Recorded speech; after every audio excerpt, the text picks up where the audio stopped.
Every rapper wants to rap about the violence they live in, but it's not without its consequences. Like Foolio said, if you in the streets and you grown, like, you know what the consequences and you dead or you in jail.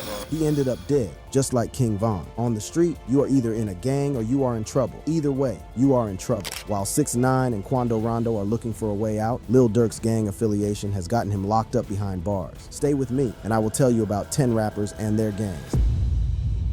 NBA Youngboy, Bloods SMM, 4K Trey.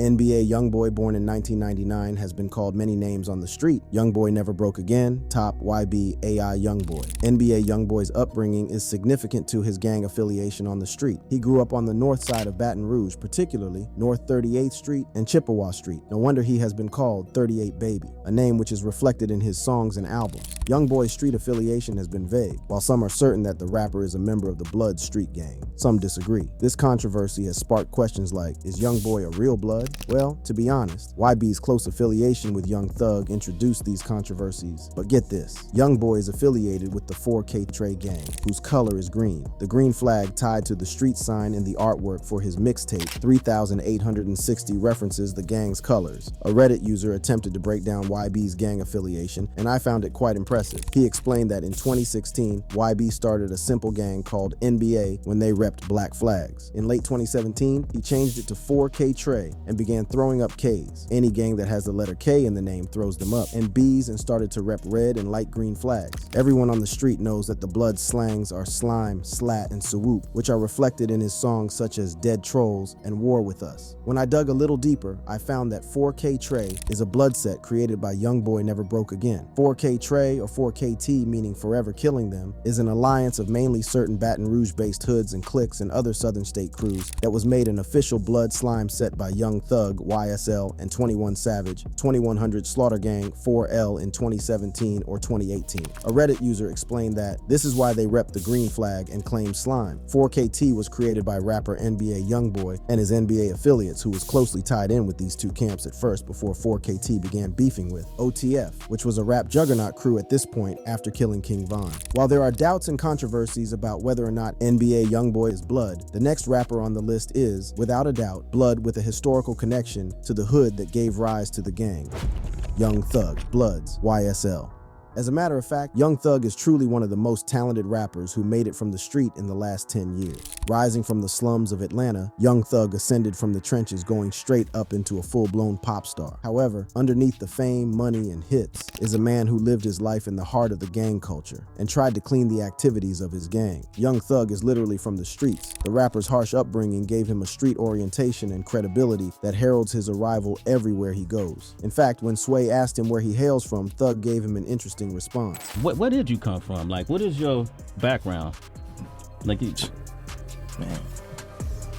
okay, what's the Man, man? You got, streets. hey Thug, you gotta, you know, well, you Man, do we that. came from the streets. The rapper admitted that he came from the street, saying he had been shot at and he had been the shooter. I don't got shot, you know, it went, everything that happened, it don't been both ways. Robbed, killed, you got shot, stole, you know, everything. Young Thug hails from Cleveland Avenue, which thanks to him is today the most popular street in Atlanta drill culture. Wait a minute, did you know that Cleveland Avenue has been a gang hub for decades? The hood has been sometimes referred to as Blevelin Avenue due to its long ties with the Bloods gang, who replaced the letter C with B because of their undying hatred for the Crips. It is true Young Thug's association with Blevelin Avenue goes from way back. In this resurfaced video, Thugger could be seen throwing up so many blood hand signs in quick succession, showing he really did his street homework in the hood. When the Atlanta rapper's legal trouble kickstarted, the prosecutor's opening statement alleged that Young Thug was a leader of a gang. According to court docs, Young Thug was the proclaimed leader of a gang that moved like a pack to commit crimes, prosecutors alleged. During his RICO trial, the U.S. state of Georgia holds that Young Thug's record label, YSL, is a front for a crime ring, arguing that the defendants belong to a branch of the Blood Street gang identified as Young Slime Life, or YSL. Fulton County prosecutor Adrienne Love said as she delivered the government statement, "The evidence will show that YSL checks all of the boxes for being a criminal street gang. Young Thug served jail time during his RICO,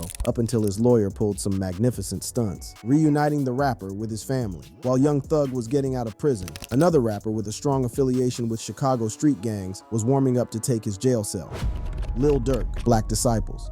In the world of hip-hop, the background and affiliations of an artist often play an important role in the rapper's music, public persona, and the opportunities that come their way. The Chicago rapper Lil Durk is one artist who has captured everyone's attention. His lyrics, which often reflect the street, his people, and a life of struggle, have led many to speculate his connection to several gangs including Bloods and the Black Disciples. As fans dive deep into his story, they find a true affiliation with the Black Disciples. Understanding the impact of gang culture on artists like Lil Durk is crucial for appreciating the authenticity of their work. Interestingly, Lil Durk's music career started as he began making waves in the world of crime when he joined the Black Disciples in 2009. Before then, the Chicago rapper was going to Paul Robeson High School, but decided to drop out and join one of Chicago's largest street gangs, the Black Disciples. The thing is, Durk gained his way to the street upon his father's legacy, who was dealing drugs but was locked up behind bars when Durk was born. Durk is from Lamron 300, but also reps THF 46 and Dog Pound. He belongs to the Black Disciple Street gang, set known as OTF 300, usually just referred to as 300. This set comprises the territory around the areas of the South Side known as O Block, named after O.D. Perry, Front Street 64th and Normal called Lamron, and 64 King Drive. I may be missing some blocks, but these are the primary ones.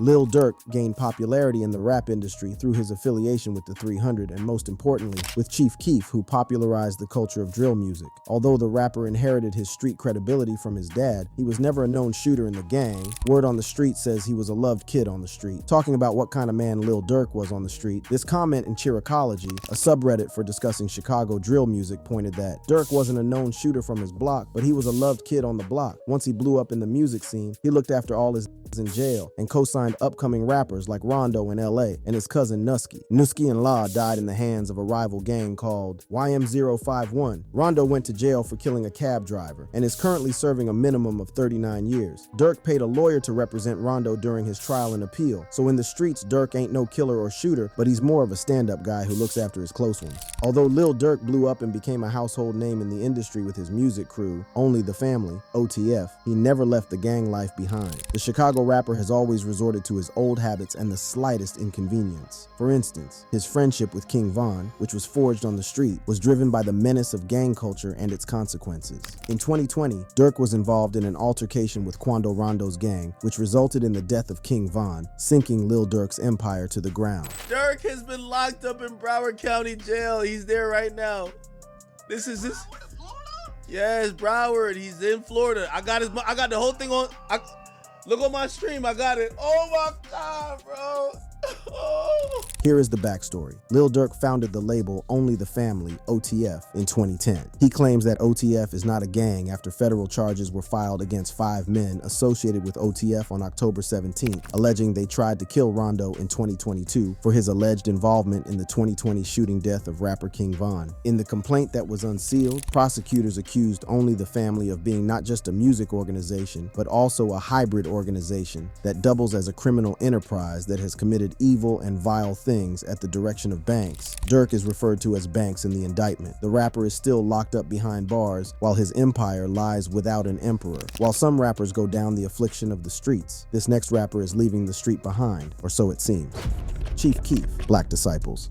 Keith Farrell Cozart, born August 15, 1995, better known by his stage name Chief Keef, is an American rapper and producer from Chicago, Illinois. Chief Keef's influence in the rap industry cannot be downplayed. He is credited with the polarization of the drill rap culture. However, before the fame, Chief Keef was a wave on the street, same as Lil Durk. Keef hails from O Block. He has O Block tattooed on his neck as a symbol of his loyalty. He lived at Parkway Garden Homes located on the city's south side, a stronghold for the Black Disciple Street gang of which Chief Keef is a member. Throughout his time on the Chicago street, Keef repped OTF 300, a faction of the Black Disciples known as 300. It is important to distinguish Lil Durk's OTF movement, which includes artists from the 600 BD set such as Rondo, from OTF 300 the gang, to which Keef has just as much of a claim as Durk. In fact, in most of his early songs, Keef reps OTF and 300 as being one and the same. However, despite not being as closely affiliated as some other 300 members, it appeared as though Keef and Durk had a close relationship up until the summer of 2013. This changed when Durk was arrested on gun charges and Keef allegedly refused to pay his $10,000 bail. Interestingly, as it was shocking, it appeared that Keef was looking for a way out of Chicago, away from the street. He wanted to build a clean record in the game and ensure his security, which caused him to leave Chirac for LA. Since Chief Keef moved to Los Angeles, some fans have been confused about his gang affiliation. Sosa has replaced his C words with B, with Boolin being his favorite term. A fan then asked him if he was blood, to which the rapper quickly responded, confirming his allegiance to the Black Disciples. "No, I'm Black Disciple Nation," the rapper confirmed. Truly, you can take a man out of O-Block, but you can't take O-Block out of the man. One of Keef's most notable gang beef on the street was the altercation he encountered with Lil Jojo, the beef that ended with the death of Lil Jojo. The two Chicago youngins fell into the web of the long-term feud between the Black Disciples and the Gangster Disciples. As earlier mentioned, Chief Keef was affiliated with the 300 Lamron Gang, which was a BD, Black Disciples set, and Lil Jojo was affiliated with 069 Brick Squad, which was a GD, Gangster Disciples set. Both Jojo and Keef were equally feared on the street. According to police reports, Keef upped the poll by shooting a cop. Frankie Keef had his time on the street, and it's a surprise that the rapper is still standing tall while eating the fruits of his labor. Unfortunately, not every rapper gets as lucky as Chief Keef. Some rappers get involved in gangs and end up 6 feet underground, like our next rapper on the list,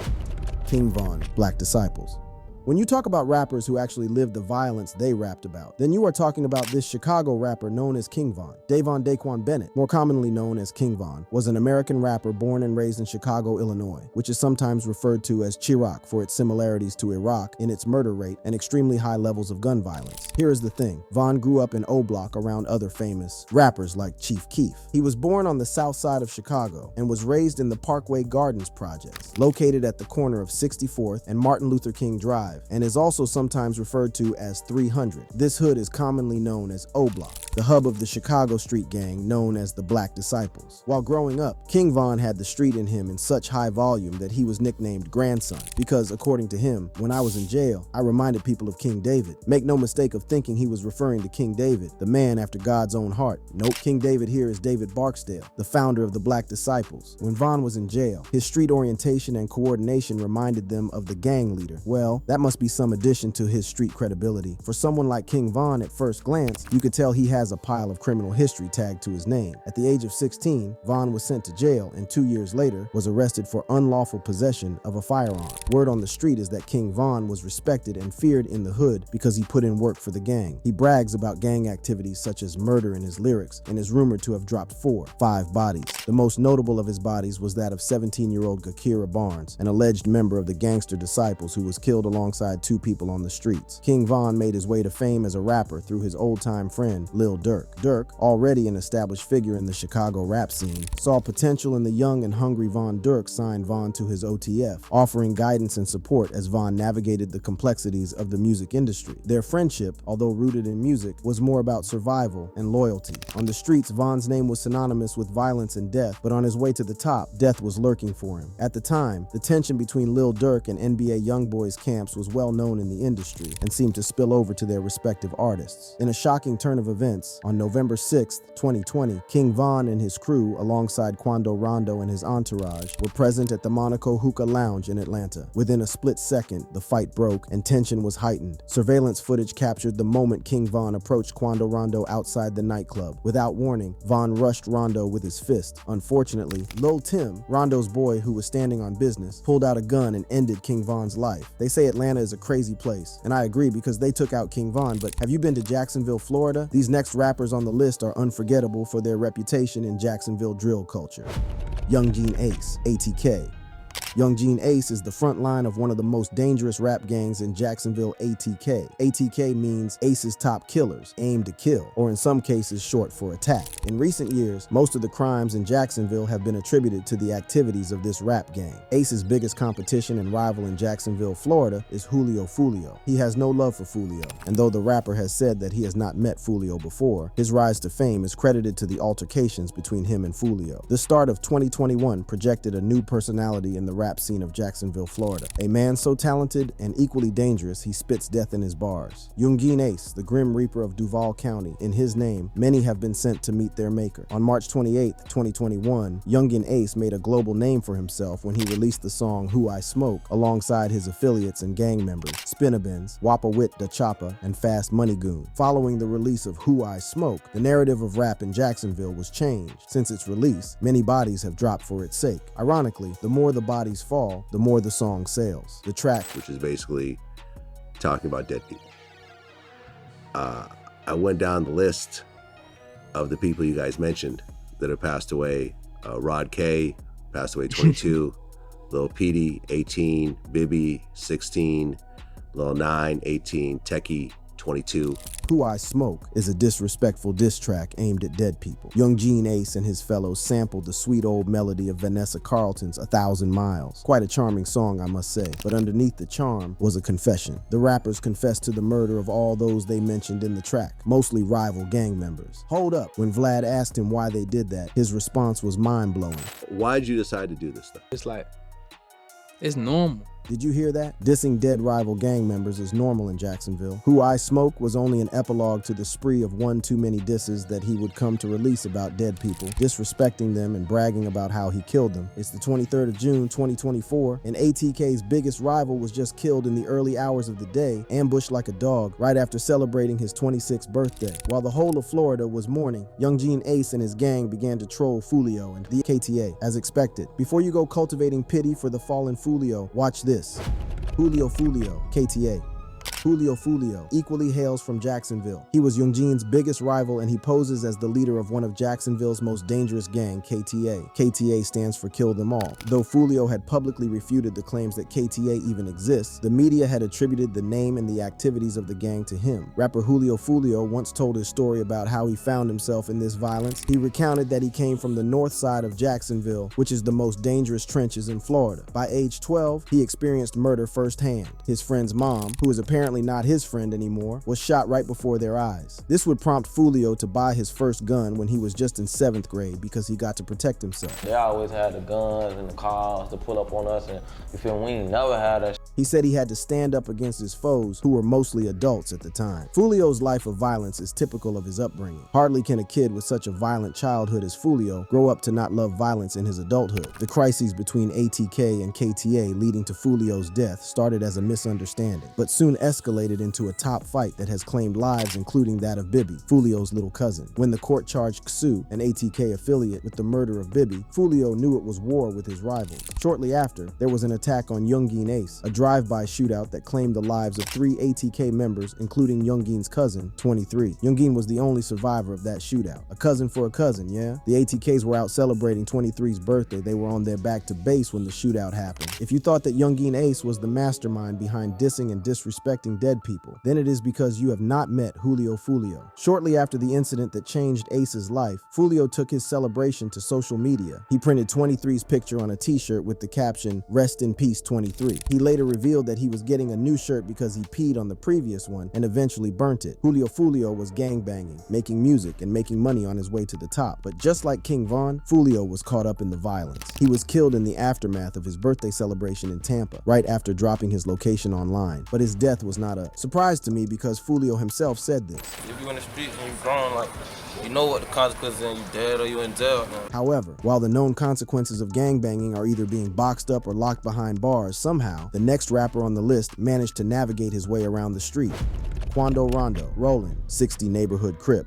In my opinion, the street has never seen a gangster as lucky as Quando Rondo. The dude has been so lucky all his life. Despite his legal battles, he never served a tangible time in jail, was in a fight with King Von and survived, and escaped the OTF murder plot against him, although lost his cousin as a result. Tell me who is luckier. Quando Rondo, whose legal name is Tikien Bowman, had a rough time growing up. Before finding his interest in music as a teenager, he spent some time in juvenile detention centers. In 2019, he was in a county jail, serving months before getting bailed. About the same time, at the peak of his teenage years, he started gangbanging. Quando Rondo joined the Savannah and Atlanta subset of the Rollin' 60s neighborhood Crips in his teenage years. If you are not familiar with the ever-blazing gang, then here you go. The Rollin' 60s neighborhood Crips is a division of the Crip Street Gang Alliance based in Los Angeles. It was reported to have originated from around Hyde Park, Los Angeles in 1976 from the West Side Crips and has since spread to other cities in the United States. According to Wikipedia records, membership of the Rollin' 60s neighborhood Crips is estimated to be around 1,600 people, making it the largest street gang in the Los Angeles area. As a mark of identity, members of the gang wear the Seattle Mariners or Chicago White Sox logos and often mark their territories with graffiti. Records show that the rapper has been involved in gang activities, specifically with the Rollin' 60s neighborhood Crips. On June 14th, a grand jury indicted the rapper for conspiracy to violate the Georgia Controlled Substances Act violation of the Street Gang Terrorism Act, illegal use of a communication facility, and another count of conspiracy to violate the Georgia Controlled Substances Act. The June indictment alleged that Quando Rondo was a member of the Rollin' 60s gang, during which he asked fellow gang members to provide him with guns and help set up a marijuana sale. But here is the shock. Quando Rondo has renounced his neighborhood Crip status. You could just do that? You can just be like, I'm out. This was fun, but I'm done. Yeah, you can, but the technical way to do it is, go get put off. Following his feud with OTF, the Savannah-bred rapper renounced his involvement with the Rollin' 60s Crips, leading many to speculate whether the charges are recent or a plot from the past. 1090, Jake believes Rondo most likely distanced himself from the gang for his own safety and to preserve his career. Well, it appears Quando Rondo is not the only one who has been investigated by the feds for gangbanging. 21 Savage, 2100 Slaughter 4L, SMM. I've been 21 my whole life. That's our gang. Like, that's some we started. That's our neighborhood. So that's what I've been. When 21 Savage moved from London to Atlanta, Georgia, he became known in the city for his music and great hits. All along, everyone on the street knows that 21 Savage is a member of 2100 Slaughter 4L, which is primarily a set of the popular Sex Money Murder, SMM, Two Guns Up. When he first started to rap, you could see that he often threw up two guns in the air, which is a known sign of Sex Money Murder. People are a little confused about what gang 21 Savage really associates with because in this interview with Vlad, he confirmed he was Blood. Now, in your songs, you talk about being a Blood. Right. Like how old were you when you first started getting into that? I don't even know, man. Probably about 19. Though he didn't name a specific set. But he's also a member of the Slaughter Gang / 4L Gang, which he and his homies created way before getting into the Blood. For clarity, a subreddit that discusses the Atlanta rap scene provided a gang profile for 2100 Slaughter. It says, Slaughter Gang is a clique of Billy Bad Sex Money Murder, 9 Trap Bloods that formed on Glenwood Ard, 2100 block that runs from East Atlanta / Zone 6 all the way to Decatur and Covington HWI. They also have a presence in Boulevard, Old 4th Ward, Central Drive, and Line Street, and have some members hailing from the West Side in a hybrid set of Slaughter Gang called West Side 2100. Apparently, the 2100 Slaughter 4L are a part of the 4L faction, Bloods on the East Side, and one of the originators of the 4L Gang, while other rappers get it rosy in gangs. Our next rapper is without any manner of luck. He joined the gang for protection but almost got him killed. Tekashi 6ix9ine, Trey Gangsta Bloods.